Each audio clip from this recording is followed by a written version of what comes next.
minha querida, que nunca me deixa no vácuo, graças a Deus. É uma pessoa que me responde. Obrigado, viu, Letícia? Você é demais. Bom, pessoal, como os colegas já estão fazendo, vocês podem colocar o nome de vocês, tá bom?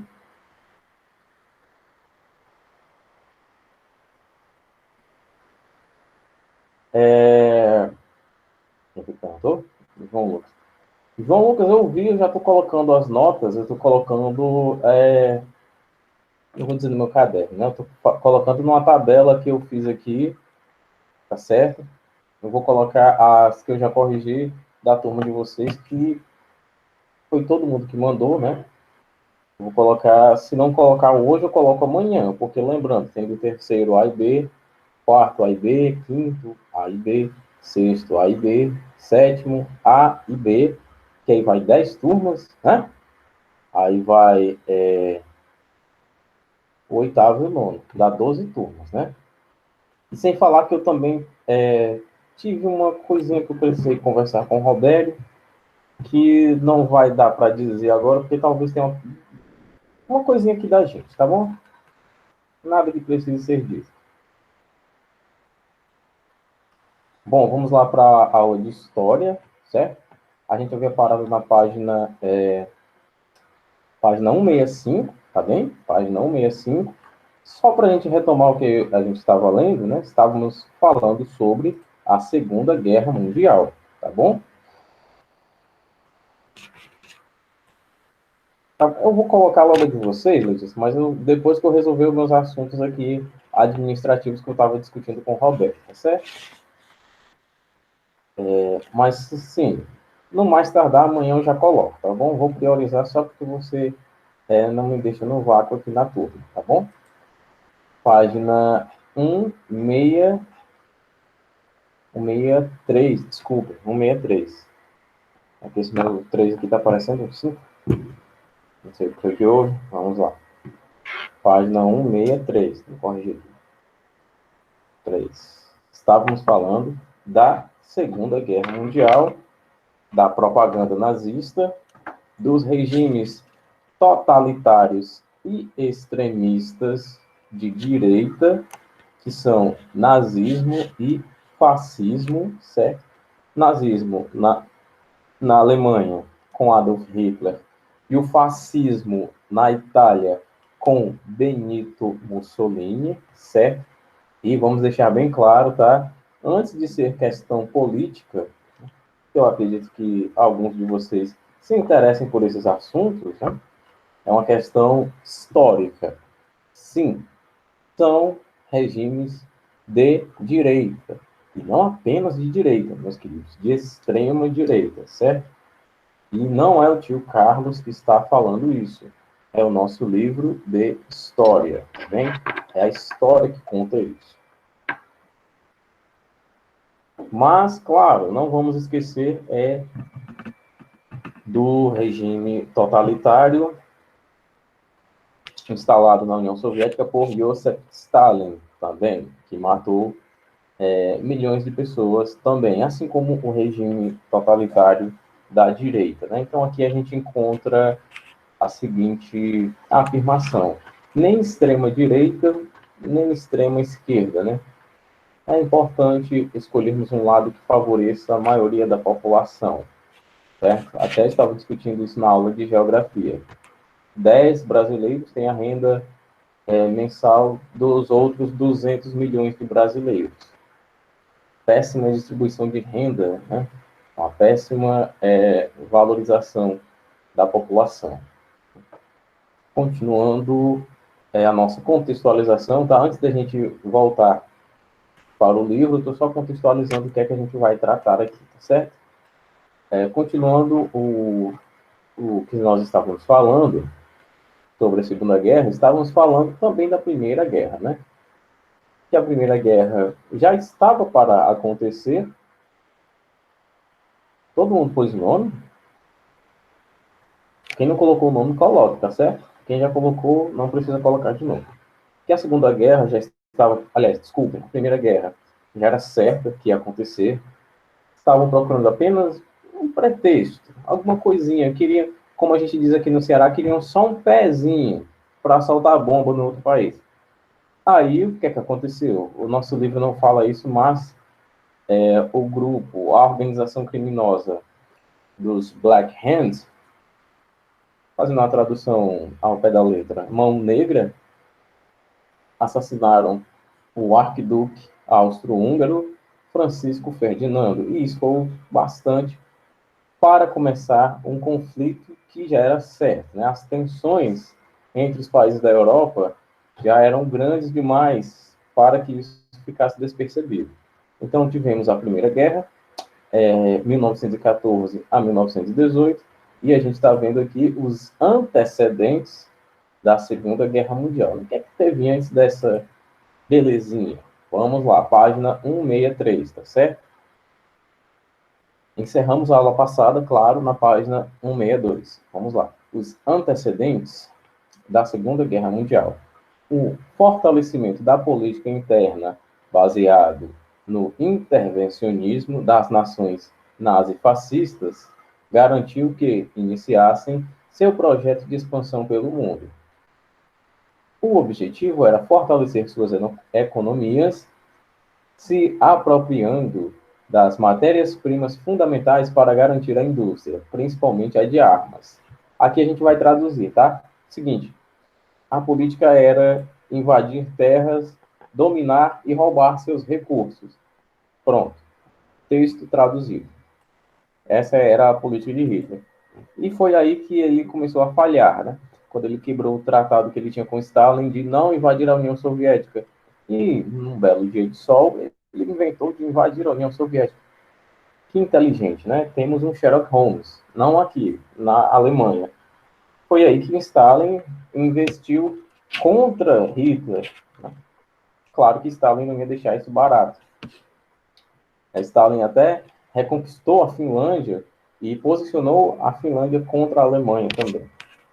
Até mesmo como uma maneira da Finlândia se vingar da Alemanha, já que a Alemanha tinha dominado a Finlândia também. Vamos lá, continuando. Essa expansão foi assistida impassivelmente pelas nações liberais, como França e Inglaterra. Na verdade, além de querer evitar conflitos direto com os nazifascistas, eles viam, aliás, as nações, elas viam no expansionismo ultradireitista uma forma de combater o crescimento do comunismo no mundo e a consolidação da política da União Soviética, aliás, de Stalin. A consolidação política da União Soviética de Stalin. Olha só, o que é que a gente tem aqui? A gente tem uma certa deixa das outras nações com relação ao expansionismo territorial do nazismo e do fascismo, né? Isso era até uma forma de impedir o expansionismo político, né, os ideais comunistas da União Soviética, que a Europa não queria, né? Mas esses países, essas nações, não deixaram mais que essa expansão continuasse assim que Hitler investiu contra essas nações, né? Isso a gente vai ver aqui. Nesse processo de expansão, dois fatores políticos foram decisivos para a consolidação ideológica da ideologia, aliás, nazifascista. Foram eles: a política do apaziguamento, que consistiu na neutralidade e omissão das nações liberais europeias representadas na instituição política da Liga das Nações. Em outras palavras, enquanto os nazifascistas não ameaçassem seus territórios ou suas possessões, países como França e Inglaterra não iriam intervir nas ações da Alemanha, do Japão e da Itália. Olha só, aqui é basicamente isso que eu acabei de falar. Enquanto ele não mexer com a gente, vamos deixar desse jeitinho aí, tá certo? O Pacto Anti-Comintern, que era direcionado contra a União Soviética, firmado por Alemanha e Japão, esse acordo foi montado em retaliação à política de Stalin que, diferentemente das nações liberais, visou evitar e barrar o crescimento expansionista dos nazistas. Os japoneses almejavam o controle de países da Ásia, como a Coreia e a China, que estavam sob a área de influência soviética. Em 1936, os italianos aderiram ao pacto, formando o chamado Eixo, aliança que foi mantida durante toda a Segunda Guerra Mundial. E claro, como vocês talvez saibam, o Eixo lutou contra os aliados, que necessariamente eram Estados Unidos, França e Inglaterra. Claro que tinham outros países, mas a participação maior era desses, né? Inclusive o Brasil fez parte dos aliados, como eu mostrei, como eu falei para vocês, aliás, né? O presidente Vargas mandou, quase no fim do seu governo, mandou 25 mil e mais alguns outros homens, né? Algo em torno de 25.334, se eu não me engano era isso, 25.334 homens para a guerra, né? Esse número de brasileiros. Necessariamente lutamos, nós, falando de nação, né? Nós brasileiros lutamos na Itália e tivemos excelente participação, certo? Conquistamos importantes batalhas. Se você já viu algum meme zoando, vamos dizer assim, a Força Expedicionária Brasileira, realmente é só meme, tá certo? É só brincadeira. Os soldados daqui realmente foram muito bons por lá. Continuando, seguindo a política do pan-germanismo, que objetivava unir sob uma mesma nação todos os povos que tivessem origem germânica, a Alemanha realizou a chamada Anschluss, que foi a anexação da Áustria ao Estado alemão. Essa política despertou uma reação da minoria germânica, que vivia nos Sudetos, na Tchecoslováquia. Após a anexação da Áustria, Hitler se colocou como defensor dessa minoria. Essa movimentação causou uma crise diplomática e uma crise política, já que poderia gerar um conflito bélico na região, que era o que ele não queria, né? Foi justamente nesse momento que a Inglaterra e a França, por meio da Liga das Nações, saíram da sua neutralidade e começaram a se preocupar com a movimentação dos nazifascistas. A ampliação territorial estava absurdamente grande. A saída buscada para mediar as divergências entre a Tchecoslováquia e a Alemanha foi a diplomacia política, por intermédio da chamada Conferência de Munique, em 1938, que teve a participação dos representantes, aliás, da Alemanha, Inglaterra, França e Itália, definindo que a Alemanha anexaria regiões pertencentes à Tchecoslováquia, mas, em compensação, estaria proibida de continuar seu processo de expansão e resolveria todos os problemas pela diplomacia. O acordo foi realizado, mas não foi cumprido.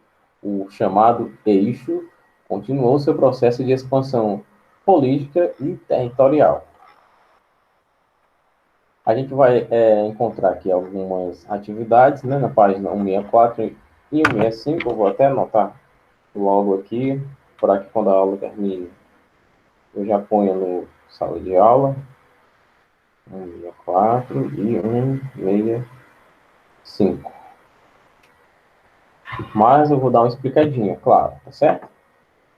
Deixa eu ver alguma coisa aqui no chat. Não, professor, faça atividade não.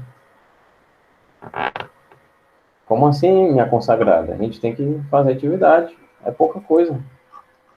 Olha, 5 questões. Isso aí a gente faz rapidinho. A quinta questão é esse último parágrafo aqui, basicamente. 4 questões, se for desse jeito. Duas situações políticas foram marcantes nos momentos que antecederam a Segunda Guerra Mundial. Comente. A resposta disso aqui é o parágrafo que abriu essa aula, tá bom? Você vai só dizer quais foram essas duas políticas, né? Uma é uma política e uma é um pacto, você vai descrever o que era essa política e o que era esse pacto, tá bom? Segunda questão, é correto afirmar que a Segunda Guerra Mundial ocorreu em função da Primeira Guerra ter sido um caso mal resolvido? Essa daqui realmente vai depender da sua reflexão, mas tem a resposta para isso aqui, né, nessas letras aqui. Sim, a Segunda Guerra Mundial se deu por questões mal resolvidas na Primeira Guerra Mundial. Ou a resposta vai ser não, a Segunda Guerra Mundial não se deu por questões mal resolvidas durante a Primeira Guerra Mundial. Certo? Tem que ler e você vai achar a resposta positiva ou negativa, nessas mesmas linhas aqui que eu falei, tá certo? Ops, cadê o livro? Cadê o livro? Aqui. Comente as dificuldades internas enfrentadas pelos alemães pós Primeira Guerra Mundial e as soluções encontradas por Hitler. Claro que você vai falar principalmente das situações financeiras, tá certo? Lembrem-se das sanções impostas pelos governos à Alemanha.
Pessoal,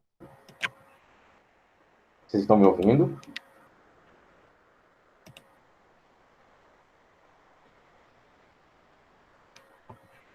Pessoal, preciso que vocês... obrigado, Letícia. Obrigado. A tela da minha câmera ficou preta, depois saiu de uma vez. Isso aconteceu na outra turma também, que eu estava. Bom, eu estava explicando a quinta questão. Não sei se vocês pegaram explicação. Basicamente, você vai me dizer na quinta questão o que foi essa reunião diplomática que a questão chama de Conferência de Munique, tá certo? Não, e de vez em quando ele faz isso com um aluno também, certo? Bom, só para lembrar, tá? Atividade, olha só, páginas 164 e 165, tá certo? Até porque se a gente for considerar que a nossa próxima aula de história é na quinta-feira, então dá tempo, né? O fim da paz e o início da guerra. O acordo da Conferência de Munique, firmado em 29 de setembro de 1938, não foi cumprido pelos alemães e os demais integrantes do eixo, ponto, né? Aliás, pelos alemães e os demais integrantes do eixo. Na prática, a Alemanha manteve sua política expansionista, visando inicialmente dominar todo o leste europeu. Dois aspectos nessa política foram fundamentais para os alemães: a invasão da Polônia e da Tchecoslováquia.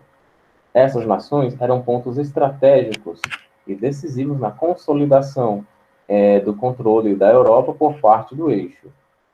Na Tchecoslováquia, o objetivo era garantir o domínio sobre importantes regiões com matérias-primas para a industrialização alemã, como o petróleo e o carvão. O caso da Polônia foi central para o início, da Segunda Guerra Mundial. Para muitos historiadores, a invasão à Polônia foi decisiva para que se formasse um bloco de aliados liderados por França, Inglaterra e Estados Unidos. O objetivo dos alemães era construir uma estrada ferroviária para chegar à Prússia Oriental, que estava separada por uma faixa de terra cedida à Polônia em 1919, que ficou conhecida como Corredor Polonês. Na figura aqui abaixo, a gente tem necessariamente uma ilustração da política de expansão da Alemanha, né? Tchecoslováquia, Áustria, Polônia, país dos Sudetos e etc. Claro que isso aqui é a princípio, né? A Alemanha dominou um pouquinho mais. Isso falando até o ano de 39, né? Essa movimentação da Alemanha na Polônia causou uma grande reação. França e Inglaterra buscaram estabelecer uma aliança com a Polônia para garantir sua proteção diante das investidas de Hitler. Essa proteção se estendia à Romênia e à Grécia. Foi essa aliança que levou Stalin a assinar o Pacto Germânico Soviético em agosto de 1939, por temer que os aliados pudessem usar essa situação para atacar e invadir a União Soviética. Outro ponto desse acordo dividiria a Polônia entre alemães e soviéticos. Dificilmente algo ou alguém conseguiria evitar que Hitler invadisse a Polônia. O Pacto Germânico-Soviético retirava inicialmente os soviéticos de um possível conflito, o que facilitaria ainda mais a ofensiva dos alemães à Europa. A industrialização de armamentos alemã estava bem moderna e desenvolvida. A gente vai falar sobre isso aqui. Produzindo armamentos e carros de guerra bastante eficientes, né? Vamos ficar até aqui nesse parágrafo. Seguinte. Sobre o Pacto Germânico Soviético, ele também era uma aliança onde, aliança que eu lhes falei, que Stalin não invadiria a Alemanha e Hitler não invadiria a União Soviética, né? Mas que Hitler também não cumpriu com esse pacto, assim como não cumpriu com tantos outros pactos, né? Sobre a questão da tecnologia da Alemanha, eu já falei para vocês, caso não tenha falado, eu vou repetir. A Alemanha, do ponto de vista tecnológico, do ponto de vista armamentista, isso aqui não é minha opinião, tá? Isso é fruto de estudo. A Alemanha tinha tudo, absolutamente tudo, para ganhar a Segunda Guerra Mundial, certo? Ela tinha as melhores tropas, certo? Tinha a polícia SS, que era uma polícia, um grupo militar de extrema inteligência, certo? Tinha grandes pilotos de avião, né? Grandes caças, que a gente vai chamar de pilotos de rapina, inclusive o Barão Vermelho. Eu não sei se vocês já ouviram falar no Barão Vermelho, o tal do Manfred Albrecht Führer von Richthofen, ou só Manfred von Richthofen, se você preferir. O Barão Vermelho, o maior piloto de caça de todos os tempos, era alemão, certo? A maioria das pessoas o admira não pelo fato de ser alemão, claro, e sim pela sua grande destreza nos ares. É inegável que vencer 80 batalhas de avião não foi brincadeira, né? Ele era tão incrível que quando ele foi derrubado pelo exército, aliás, pela aeronáutica inglesa, fizeram um dia de parada, um dia de trégua entre a Alemanha e a Inglaterra. Eles pararam a guerra por um dia. E os ingleses fizeram um velório para o Manfred, para esse nazista, como se estivessem fazendo um velório para um herói de guerra britânico. Certo? Tão grande era o respeito que eles tinham pela figura do Manfred, pela figura do Barão Vermelho. Ele foi enterrado com honras militares, certo? Com salvo de 21 tiros, e um avião inglês ainda jogou pétalas de rosas sobre uma base militar da Alemanha. Tudo isso em respeito a uma pessoa, certo? Tudo isso em respeito ao maior piloto de caça de todos os tempos, que era o Barão Vermelho, o Manfred von Richthofen. Antes que você pergunte, ele não tem nada com a Suzanne von Richthofen, tá certo? É só o nome, o sobrenome que é o mesmo, tá bom? Suzanne von Richthofen é aquela jovem, que hoje não é tão jovem, que matou os pais. Seguinte, eu estava falando da tecnologia da Alemanha. A Alemanha tinha as melhores armas, né? As armas curtas, por sinal, a primeira pistola do mundo é da Alemanha. Para quem já jogou Resident Evil, eu estou falando da Red 9. Né? Primeira pistola, primeira arma curta semiautomática. Foi uma criação alemã. As primeiras melhores metralhadoras são da Alemanha. Agora, os melhores tanques de guerra, nossa, os tanques Tiger são absurdos. Os Tigers derrotavam, assim, 8 tanques contra um Tiger. O Tiger lutava sozinho contra 8 tanques, sejam eles ingleses, sejam eles franceses, sejam eles americanos. E o Tiger, um Tiger sozinho derrubava 8 tanques. Você imagina o poder de destruição de um tanque de guerra desse, certo? Uma blindagem de 23 centímetros. Deixa eu pegar essa régua aqui. É isso aqui, pessoal, de chumbo. Tamanho da blindagem do bicho. Me diga se isso não aguenta chumbo também.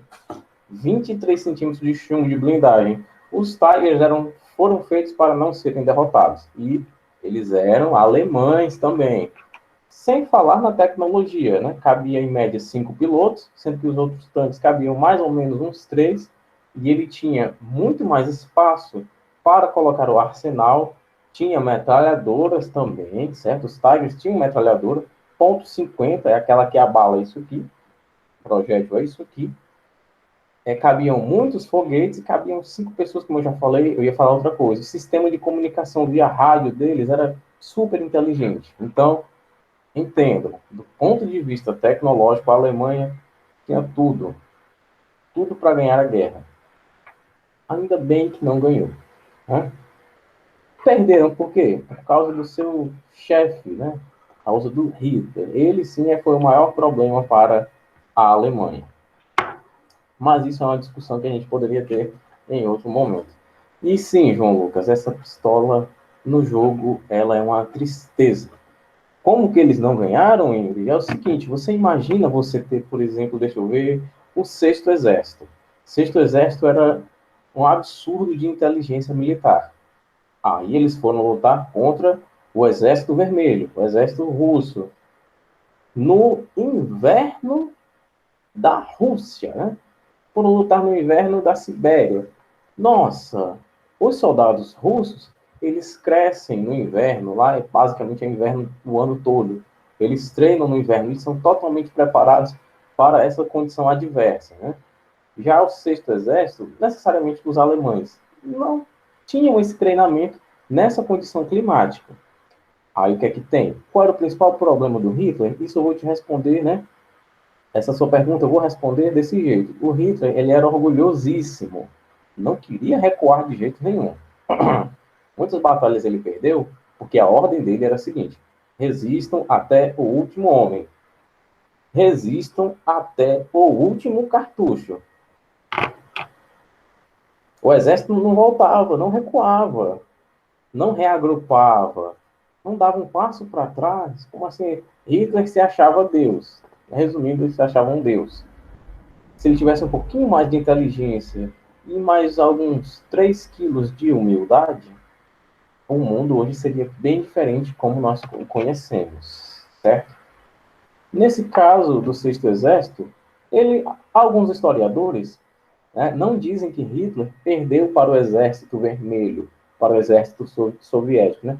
Dizem que Hitler perdeu para o General Inverno, porque os soldados alemães não tinham o menor preparo, o menor treinamento para aquela condição, uma condição totalmente adversa, uma condição climática. Clima antifascista. Muito bem, querida, é isso mesmo.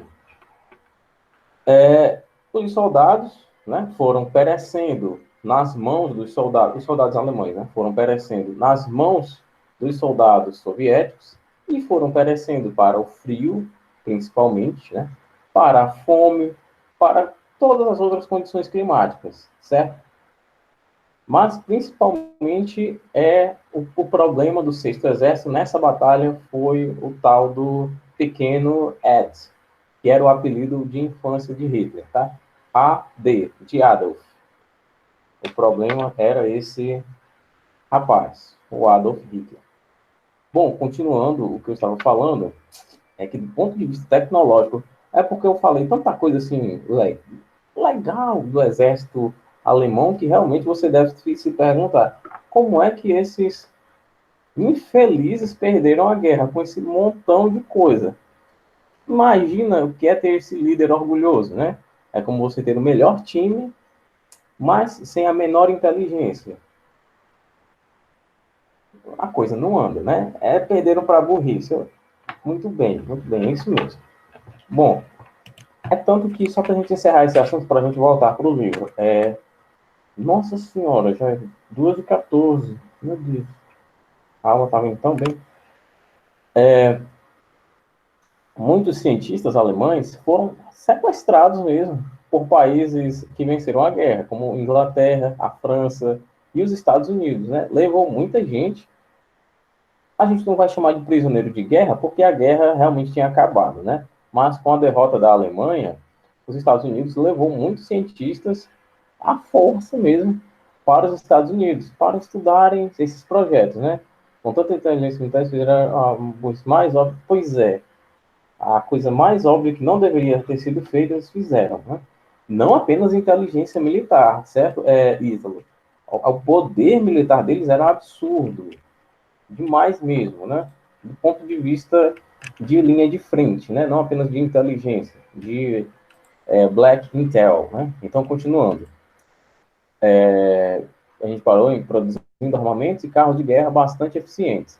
Sendo assim, em 1º de setembro de 1939, usando uma tática de ataque coordenado com infantaria, tanques e aviões, que ficou conhecida como Blitzkrieg, Guerra Relâmpago, os alemães invadiram a Polônia e derrotaram as tropas polonesas. Essa atitude fez com que a Inglaterra e a França declarassem guerra contra o eixo. Estavam formados os dois blocos da Segunda Guerra Mundial. De um lado, os aliados, que incluíam franceses, ingleses e depois os americanos. Do outro, os alemães, italianos, japoneses, desculpem, alemães, italianos e japoneses, formando o eixo. Nessa questão aqui, pessoal, falar bem rapidinho, para a gente encerrar pelo menos essa página aqui. Os Estados Unidos, a princípio, eles entraram na guerra como o Brasil entrou, só que o Brasil já entrou mandando gente mesmo, né? Os Estados Unidos entraram na guerra fornecendo equipamentos, fornecendo medicamentos, fornecendo alguns armamentos, certo? E essa atitude desagradou o eixo, né? Desagradou Itália, Alemanha e Japão. E foi por causa desse descontentamento que as tropas japonesas atacaram a base aeronaval de Pearl Harbor, que pertence aos Estados Unidos. Depois desse ataque, foi impossível de se imaginar outra coisa. Claro que os Estados Unidos entraram na guerra com tudo, certo? Entraram para destruir. É tanto que isso aqui é pouco falado, mas acreditem se quiser. Quando os Estados Unidos lançou as duas bombas, né, em Nagasaki e em Hiroshima, o Japão estava economicamente derrotado, certo? Pouquíssimos recursos de guerra o Japão tinha, além dos pilotos kamikaze, que eram aqueles pilotos suicidas, né? O navio está aqui, o piloto vem com um avião e joga o avião no navio. Eram os pilotos suicidas, os pilotos kamikaze. O Japão tinha pouquíssimos recursos, o Japão já estava sucumbindo na guerra, né? Porque financiar uma guerra é muito caro. E os Estados Unidos ainda queriam essa vingança pelo ataque covarde à base militar de Pearl Harbor. E para encerrar a guerra com aquela da maneira que não haveria como os japoneses resistirem, lançaram duas bombas atômicas, né? Para vocês terem ideia, estima-se que morriam 80 mil pessoas por segundo, né? 80 mil pessoas no primeiro segundo, apenas com o calor da bomba. Muita gente mesmo. Como diria John Lennon, a guerra é uma loucura. Começava, de fato, uma guerra mundial.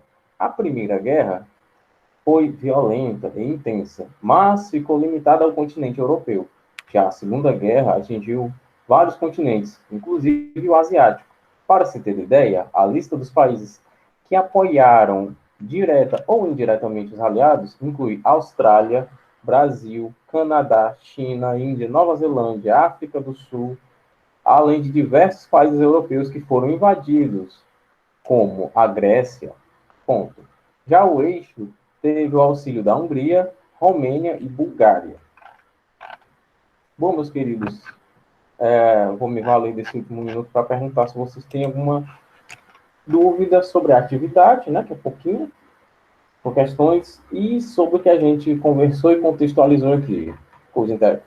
Teve alguma coisa interessante, coisa que vocês não sabiam, gostaram da aula? Sim. A gente se vê amanhã. Né?